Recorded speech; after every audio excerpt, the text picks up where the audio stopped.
In this segment, we will cover how to create pop-out decals. This is where the cutter contours around a design, but will cut completely through the vinyl and the backing, leaving little tags along the way so the decals stay in place as they are being cut out. If you are unfamiliar with the print and cut process, we suggest that you review the video segment Print and Cut Basics. Also, you should have a good working knowledge of Adobe Illustrator and/or CorelDRAW. Here is a design where we have already created two cut lines. The inside line or path will be used for cutting only through the vinyl or kiss cutting, whereas the outside line or path will be used for cutting completely through the backing or die cutting. In order to make this work, we will have to create a layer for each cut line and place the cut lines on their own layers. So in the Layers palette, let's name Layer 1 to Print. This will be where everything that is to be printed will be placed, this usually being the design. Next, we'll create two extra layers for our cut lines. Rename the outside line Die Cut and the inside line Kiss Cut. Now we can just place each cut line to its respective layer. This is done by dragging the dot representing the die cut line to the die cut layer. And do the same with the dot representing the kiss cut line and dragging it to the kiss cut layer. Just to check, we can enable and disable different layers to make sure that each object is placed on the right layer. The next step is to create the registration marks. This is done by clicking on the File pull-down menu, hovering over Cutting Master 4, and selecting Registration Marks.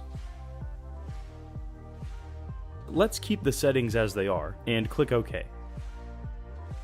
This design is ready to print, but first let's disable both cut lines so that they won't be sent to the printer as part of the design. Now the design can be sent to the printer. We have already set Condition 2's force value light enough to kiss cut, and Condition 3's force value to cut completely through the backing. There are only a couple of other settings that we need to adjust within Condition 3. Whenever you plan to cut through the material, the blade holder has to be placed in the front tool holder so that it is positioned over the channel in front of the Teflon strip. This position is considered tool holder 3.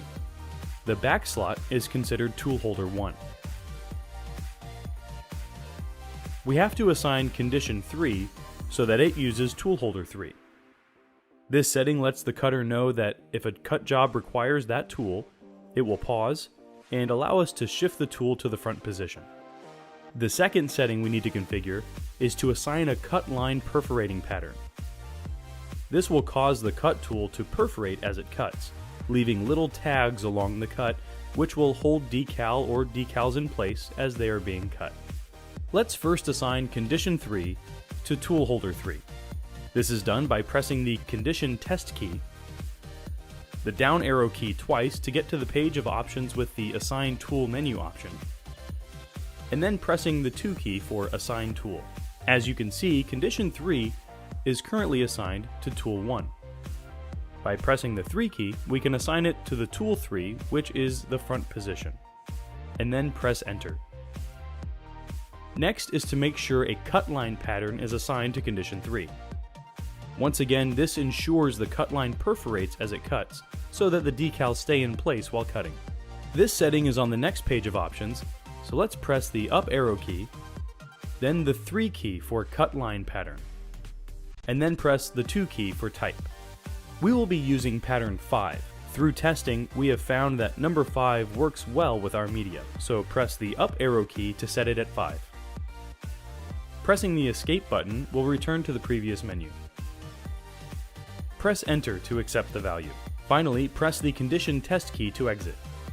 The two conditions are set to both kiss cut and die cut. Let's return to Adobe Illustrator, turn the cut layers back on, and then open Cutting Master 4 Cut Plot window. Next, let's click on the Layer palette. Here is where we can assign conditions to individual layers. We want to cut the kiss cut layer first, so we can keep the kiss cut layer at top, and then followed by the die cut layer. Next is to assign a condition number to each cut line or layer. To do this, we have to click on the checkbox near the Enable Driver Options below. This will open up the settings below where we can assign conditions to each layer. First, we'll select the Kiss Cut layer, which is done, and then assign the condition 2 to that layer. This is done clicking on this pull-down list of conditions, and then selecting CE7000 number 2 plotter condition, since this is the condition we set up earlier for the kiss cutting. Next, we can select the die cut layer, and assign the CE7000 number 3 plotter condition to it. Finally, we can go ahead and disable the print layer. We are all set, so we can send this job to the cutter, but this time we will send the job to a USB thumb drive. We can do this by clicking Save to File.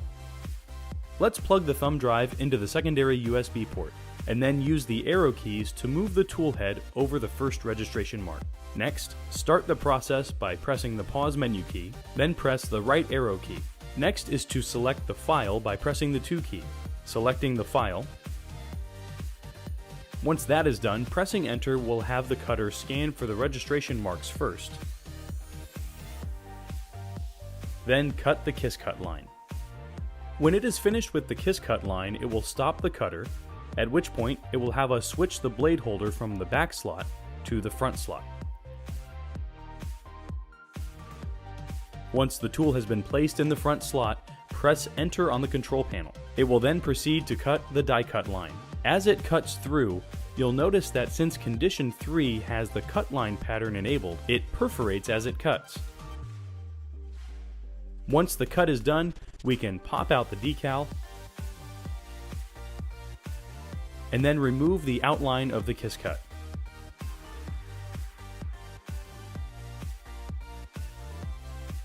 And here is the result.